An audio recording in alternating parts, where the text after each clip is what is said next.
দেশ জুড়ে চলছে গ্যাসের তীব্র সংকট। এতে সময়ের সাথে বাড়ছে গ্রাহকের ভোগান্তি। চাপ না থাকায় রাজধানীর অনেক সিএনজি পাম্প বন্ধ রয়েছে। রাজধানীর প্রায় প্রতিটা ফিলিং স্টেশনে গ্যাসের চাপ কম থাকায় যানবাহনের সারি বেড়েই চলেছে। তিতাস গ্যাস এক বিজ্ঞপ্তিতে জানিয়েছে, কারিগরি ত্রুটির কারণে মহেশখালীর এলএনজি টার্মিনালগুলো থেকে এলএনজি সরবরাহ প্রায় 450 এমএমসিএফডি কমে গেছে। পরিস্থিতির উন্নতি না হওয়া পর্যন্ত গ্যাসের স্বল্প চাপ থাকবে বলে জানানো হয়। আর মঙ্গলবার সচিবালয়ে বিদ্যুৎ ও জ্বালানি প্রতিমন্ত্রী অনিন্দ ইসলাম অমিত জানান, এলএনজি টার্মিনালের সংস্কারের মধ্যে আগামী সপ্তাহের শুরুতেই কিছুটা এবং তার পরের সপ্তাহে আগের মতো গ্যাস সরবরাহ নিশ্চিত করা সম্ভব হবে।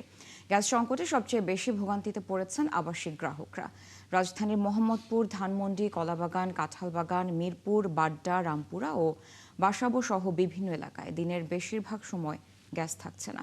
এদিকে গ্যাসের অভাবে সাভার, আশুলিয়া, গাজীপুর, টাঙ্গাইল সহ বিভিন্ন শিল্পাঞ্চলের শত শত কারখানায় স্বাভাবিক কার্যক্রম ব্যাহত হচ্ছে।